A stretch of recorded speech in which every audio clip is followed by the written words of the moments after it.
Welcome to Digital Therapeutics edition of Digital Health Today, and I'm your host, Eugene. In the last episode, I got one venture capitalist view on the DTX market, Will Gibbs, who is a principal at Octopus Ventures. Their DTX portfolio consists of Big Health and Quit Genius, which took the direct-to-consumer and employer routes to market. In this episode, we stay in Europe and have yet another venture capitalist view. But in this case, the portfolio company has taken a full regulatory and prescription route to market. It was great to connect with Edward Kliphuis, partner at Amadeus Capital and venture advisor at M Ventures. But before we dive in, I feel like I have known Ed for decades and had to look up where and when we met, and I do think it was at one of the first Frontiers Health conferences. The fact that it feels like I've known Ed for many years speaks to his character, with a welcoming Dutch personality and an open book to brilliant thoughts. And now, we jump to my conversation with Edward. I'm here with Edward Kliphuis, partner at Amadeus and venture advisor at M Ventures. Welcome to this podcast, Ed, and was looking forward to having you here. But before we sort of dive into a lot of the venture capital dealings, we'd love to get the audience to get to know you first. So maybe a little bit of your background and how you actually came to health tech and VC investments. Yeah, thanks for having me, Eugene.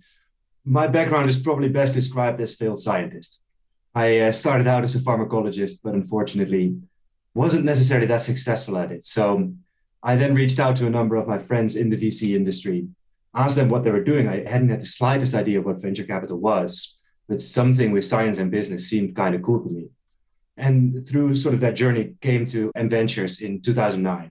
This was in the time when M Ventures was originally being set up. So that was a very interesting experience for me, witnessing sort of the inception of a corporate venture capital fund. I then actually left, went into commodities trading, randomly enough, ended up on the sell side as an equity research analyst and a broker. And I guess that sort of shaped my view going forward of, there's a disconnect of what early stage venture prices in and looks at and sort of the scientist value. And then on the other end of the spectrum, the way that, let's say, public markets and large investors actually value assets that we invest in at the early stages. So I then came back to M Ventures in 2014, originally focused on therapeutics investments. And in 2015, we basically set up a fund that was geared towards what we now call frontier tech and sustainability. And a large part of that mandate was healthcare technology. So that's how we sort of got a focus into the DTX space. And in fact, without a lack of pride, I'll say that we were the first European investor to make a DTX investment when in 2016 we backed Akili. That was a very interesting journey on that side. I'll challenge you on that just for a second. And I'll just touch on your comment about, therapeutics, right? So 2014, you came in around the therapeutics, and then 2015, frontier tech and sustainable technology, right? And what was the thesis behind this, right? Because this podcast is about digital therapies, and how does that tie back in to the original therapeutics, I guess the molecular therapeutics piece? And so maybe talk a little bit about the thesis that you guys set up and how does it tie with the core business of therapies? Right. So I'm actually going to take a bit of a detour on this one because we actually, in 2009, when I was first at M Ventures, we started off with an investment at that point called Healthcare IT. That was an investment in Oxygen. And Oxygen later on became Progeny, which is now listed on NASDAQ. Mm-hmm. So we sort of had an idea of what technology could do in the healthcare realm and how it could impact clinical outcomes, patient experiences, reduce costs, and ultimately become a true value driver in this domain. So we basically looked for opportunities that were evidence-based, could be used independently or in combination with existing therapies, and we didn't limit ourselves to regulatory approval. Now, the thesis at M Ventures, when in 2015 and 2016, we basically embarked on this journey of looking at digital solutions in the healthcare space with a dedicated vehicle, we tried to sort of turn the narrative around from, I would say, traditional venture capital, sort of the Tinder approach to VC, where you just swipe right and swipe left on deals that are being presented to you. We said, why don't we try and make a little bit of sense of the noise we see? And we built a thesis in this. And the thesis we built was really around what we observe to be the biggest threat to humanity, which is delayed feedback. So how can we cut delayed feedback cycles and ultimately bring a point of intervention closer to a point of diagnosis? Or if you think about disease management, bring a point of redosing closer to a point of need make precision medicine, which has been hallowed for like decades on end, actually closer to reality and make medication much more bespoke for individuals. I mean, as a sidebar, the fact that we still dose on milligrams per kilogram seems pretty damn archaic to me. So I'll give you one example of basically how we got to Akili. We said we want to make a number of investments in the biosensing domain and ultimately use the ability of continuous data collection to get a more granular view of individuals and actually also evoke a response in ways that haven't been able to be delivered before. So the first part we said was we want to do a biosensing investment where we can not only sense, but also make an impact in a modality that cannot be targeted with traditional therapeutics. And so we looked at neurology because the blood-brain barrier is a pretty unsurmountable barrier for a lot of the traditional molecular entities. So we looked at stress and depression and actually what are the hallmarks and the drivers of that? And are there any digital solutions that can have an impact on that? And that's really how we got to Akili. They had this fantastic Nature publication in 2013 on the cover of Nature, which basically had the title Game Changer, how they could impact cognition and how they could impact people's, let's say, core drivers of diseases like ADHD. Now, maybe before digressing too far into that, the other two areas where we built a thesis in that same biosensing domain, aside from the novel modalities that Akili tackled, were continuous sensing, making clinical inferences. That ultimately became a company called BioLink, which is a microneedle biosensing device. We looked at, for example, if you want to have blood concentrations of certain analytes, you want to make dosing decisions within a certain amount of time. So from least invasive, sweat, tears, can you actually use those biomarkers, the analytes you pick up in those liquids to make a clinical relevant decision? Turns out you cannot because the lag time and the dilution is too much. So we basically went into the dermis, and that's how we got to BioLink. And then the last one was completely non-invasive, zero interaction data collection. We looked at eye tracking, we looked at typing patterns, we looked at gait, and ultimately we settled on voice. And that became Sonde Health, a vocal biomarker company we backed in 2017. Gotcha. Again, we're going to spend most of the time speaking about the M Ventures and the hypothesis there and how you guys progressed.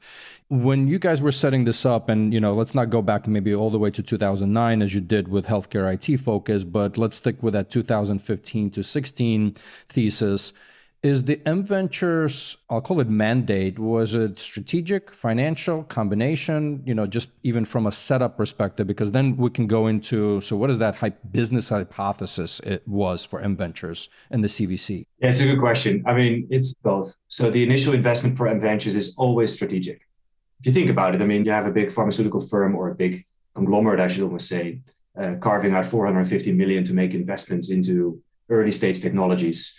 The returns of that can be on an absolute basis quite impactful, but on a relative basis to the firm's size, it's not that meaningful. So the initial investment is always strategic. The agreement was that any follow-on investment was always financial. And the reason we constructed it that way is with a financial follow-on investment, you make sure you align yourself with the other investors in the syndicate. Also, if a strategic direction should change, and the company still performs that you invested in, you don't have to walk away from the investment. So it was basically aligning from the initial investment, any investee company with the direction of the mother firm, making sure that the dialogue is established, that the synergies are there and the support is appropriately lined up, but making also sure that any follow-on investment basically is by the merit of the company and there's no adverse signaling effects to the investee company. And, I love your comment around, delayed feedback, right? And the intervention, whether it's a diagnosis or post or throughout the journey. And you already alluded to your investment in Akili, and we had Eddie on this podcast in some of the earlier episodes. You sort of planted some of the seeds around why Akili, but maybe let's peel the onion a little bit more, right? So obviously the delayed feedback, that solves it, but also the prescription route, right? Versus, let's call it the employer or enrollment-based or other channels, as actually Will Gibbs from Octopus was on in the previous episode. And I would tend to say that they invested somewhere early on as well. Maybe you guys were. I'll double check on that.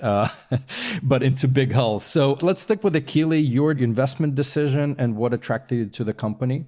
I mean, for us, it ticked the major box of evidence-based. That was the first thing. So the fact that there was a robust controlled study that basically showed this robust effect, which was also validated not only by, let's say, biomarkers such as people doing tests, but also actual clinical biomarkers. So maybe in a nutshell, Akili basically has an effect of neuroplasticity. So it basically creates new activity that perhaps wasn't there before in the prefrontal cortex, and that can be seen by doing a midline frontal theta test. So measuring the prefrontal cortex activity. That's damn cool. There's no other therapeutic agent that has ever been able to evoke that response. We see the same response for individuals, in an uncontrolled fashion, soldiers going to war or people going through trauma, but we have been able to harness that power of neuroplasticity for good and in a controlled manner to actually impact in a reliable and meaningful way functioning of human beings. So that was the idea. The other thing that we looked at was scalability. Now, when you think about how we look at the effect of therapeutics, traditional therapeutics, usually endpoints are quite clinical, which is a bit of a contradiction in terms, I realize myself, because clinical study, clinical endpoint. But if you think about an oncology trial, overall survival, progression-free survival, those are very hard data points, but it doesn't take into account the way that these people live. It doesn't take into account how you're surviving. It doesn't take into account the more softer elements that actually impact that survival rate. And those elements are oftentimes to do with, let's say, cognitive functioning, stress, depression. So investing in a solution that has a meaningful impact, but also a controlled impact on stress and depression and allows us to impact that in a clinically meaningful way, not only has an impact in, for example, ADHD, which is the first indication that the key is going after, but has a fantastic potential for understanding the onset of Alzheimer's or even impacting COVID folk, chemo folk, and making sure that people can actually live their lives better and therefore have a better experience of their therapy and their treatments and actually have a better outcome. And that, of course, ties into an economic argument as well. Mm-hmm. So that was the real investment thesis behind it. It was rooted in evidence and ultimately something that is massively scalable. Let's jump a little bit to the present. And I would say maybe, we've seen investments going into DTX. We've seen a number of deals between a number of different institutions along the healthcare pathway. What do you think have been some of the capital injection drivers into the DTX as a field in the last year or two? I'll go from, let's say, the altruistic ones to perhaps the less altruistic ones. I think the first element is just, macro.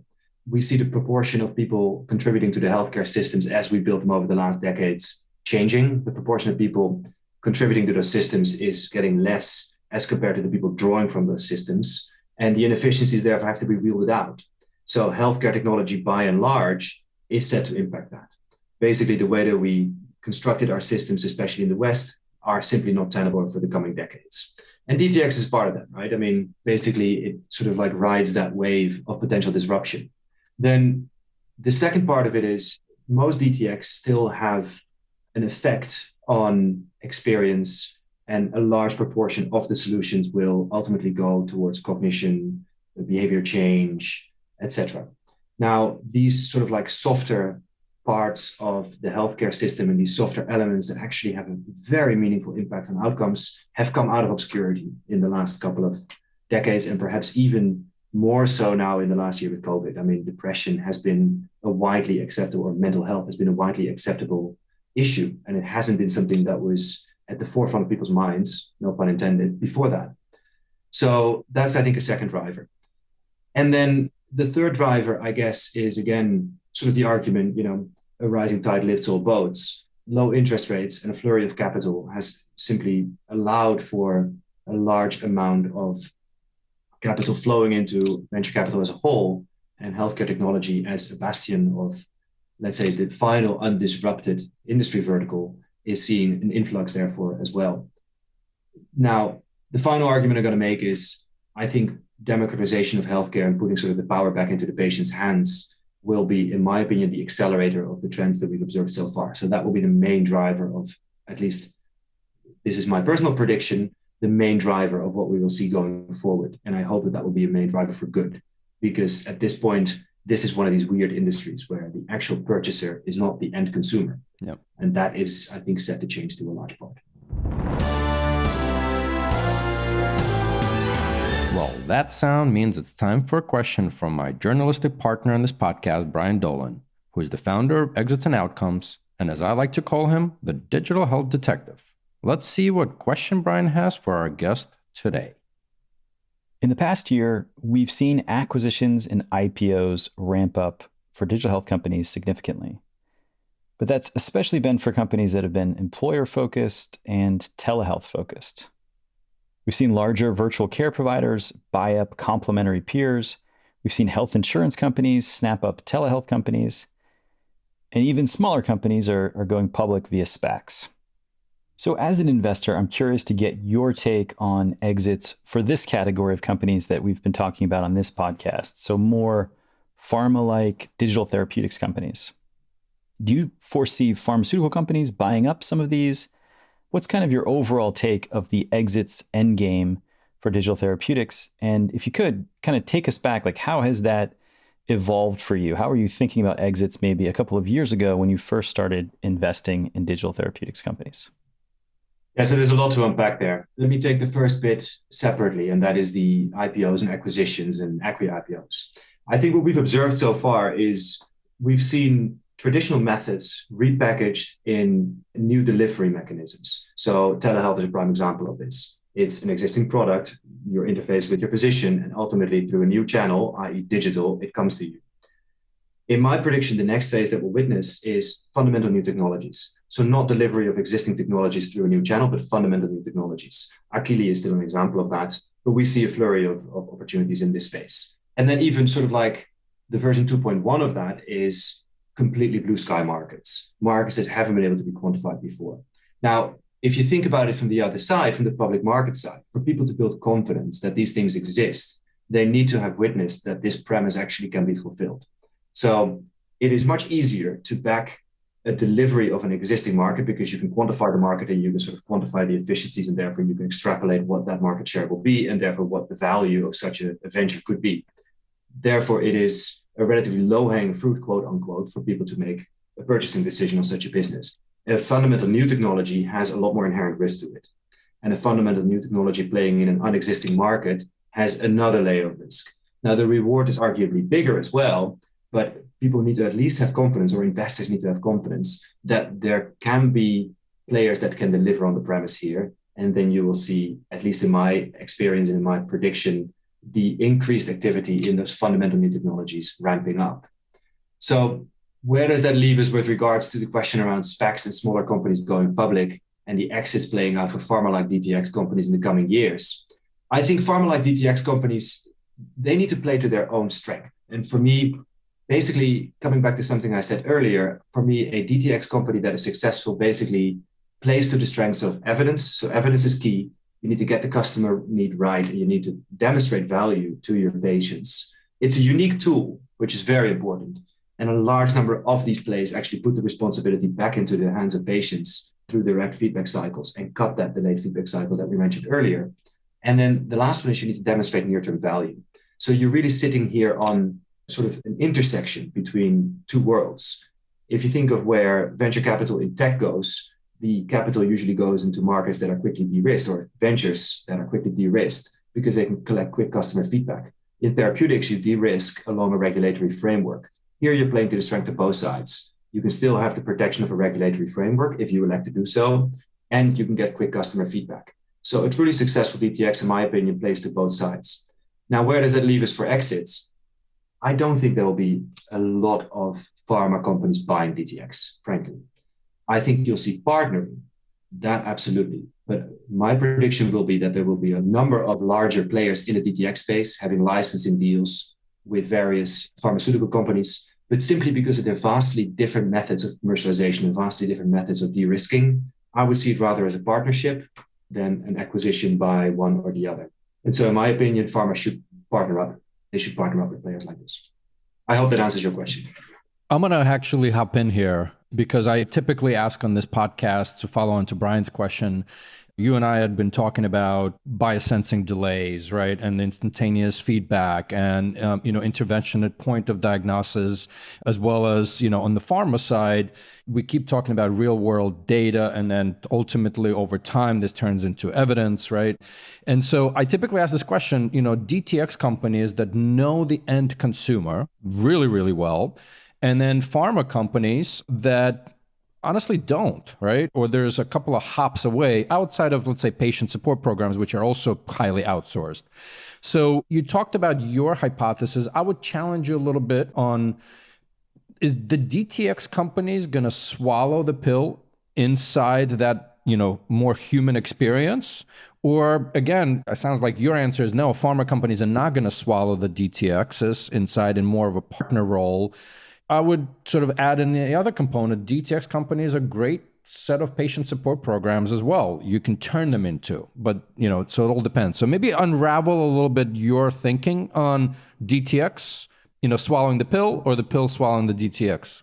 I think we're both right, because you can draw a line in the whole ecosystem and you say, okay, there's products like Akili is a product. It is a pill-like product almost that can be delivered and therefore can be licensed by any pharma company that, for example, strikes a license deal in any geography and then licenses that therapy standalone or in conjunction with an existing therapy to impact patients. Now, if you think of another company we back called Medisafe, which is a medication management solution, they will benefit from horizontal scale. This is, by the way, the company we co-invested in with Octopus, so Will knows very well as well. But that is a very horizontal play. So parking a technology like that into one particular pharmaceutical company precludes other pharmaceutical companies from using it because nobody wants to share that level of data, and ultimately will limit the scope of such a venture. So a company such as that, whose active ingredient is behavior change to make individuals take their pills on time or take their medication on time, ultimately will benefit from horizontal scale. And those companies will not be able to partner, or at least I think they should stand alone and not be acquired and partner with pharmaceutical clients. Yeah, and by the way, I did look up while you were speaking. So Octopus did invest in 2016, so it might be a matter of months that you guys were the first. I didn't look in the date, but Index did invest into Big Health earlier than 2016. So just a side note.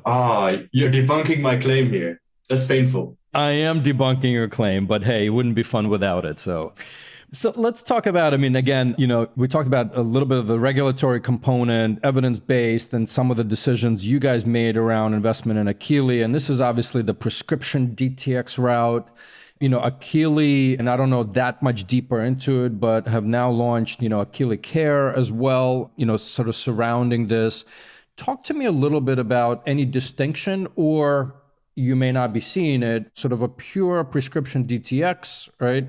Versus or in conjunction with, as I've been calling, disease management 2.0, right? Can you talk to me about how you're thinking about that space and where it's going? Yeah, so you're hitting a very contentious point and a matter of debate in this space all the time, right? We look at it basically turning the world around. And if the end goal is to benefit patients, whatever it is that you do, in a quantifiable manner, because the quantification of the impact is your product ultimately. And that can drive you to displaying relevant levels of revenues and margins. And I'm talking about margins here in the realm of like 50 to 60 to 70%, because it's a large part software after all, and indeed addressing those payers and patients' needs, then regulatory approval or even prescription becomes a tactical decision and not an end goal.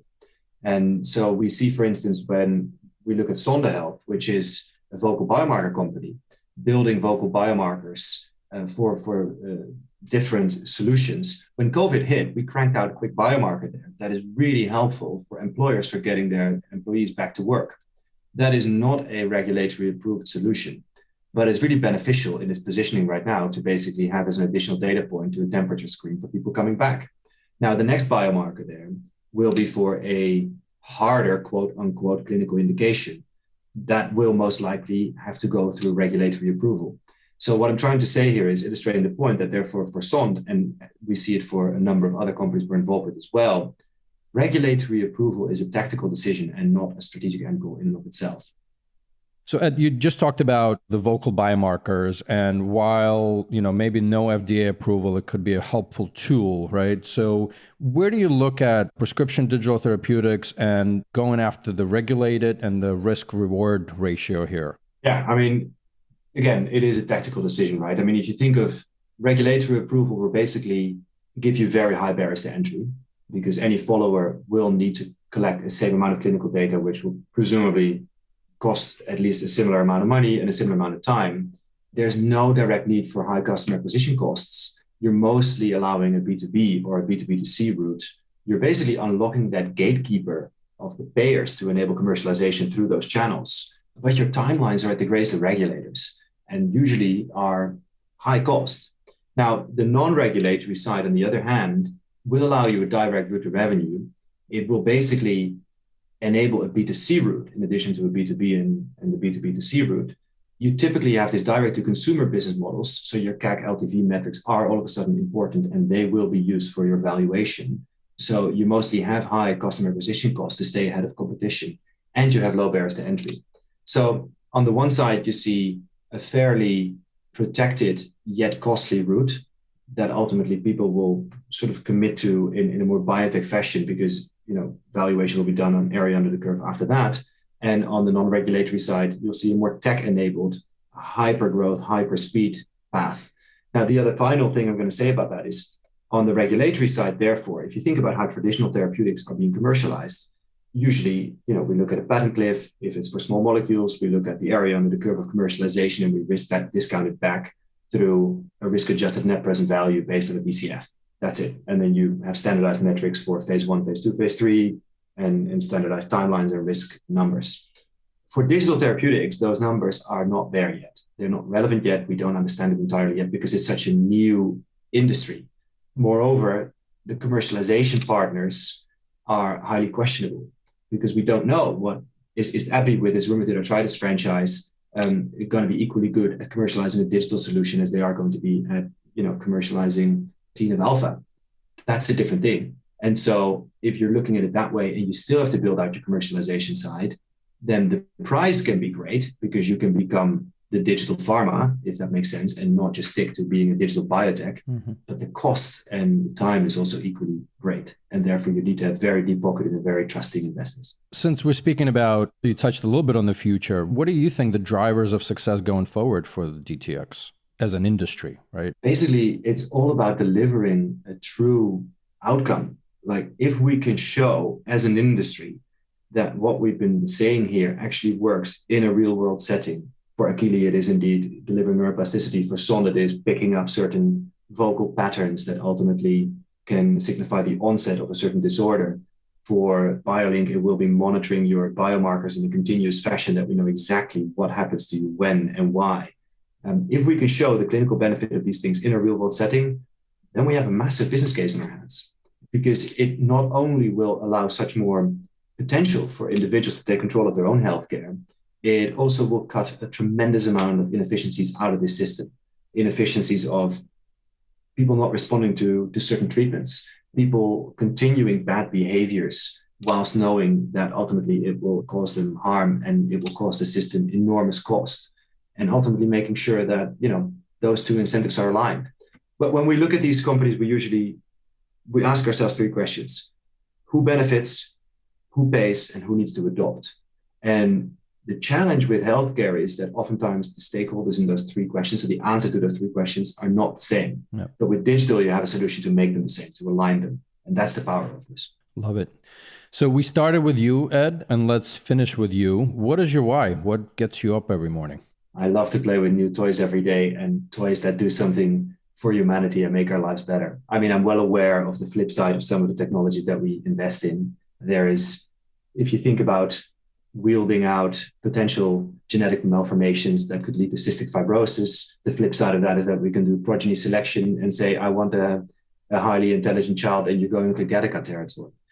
That's equally valid. So what gets me out of bed every morning is basically being able to play with these toys in my mind, sort of extrapolate what this could be and have a dialogue about it. I think it's also our obligation, equally for you as it is for me, to have a dialogue about also what is the dark side of some of these things that we're potentially embarking on, and what does that mean for us, and why shouldn't we have regulation about, data privacy is what we're doing now, but maybe even privacy of thoughts, or when you think about, machine-brain interfaces where we haven't touched on, where is the line between sovereignty of an individual and benefit to a group?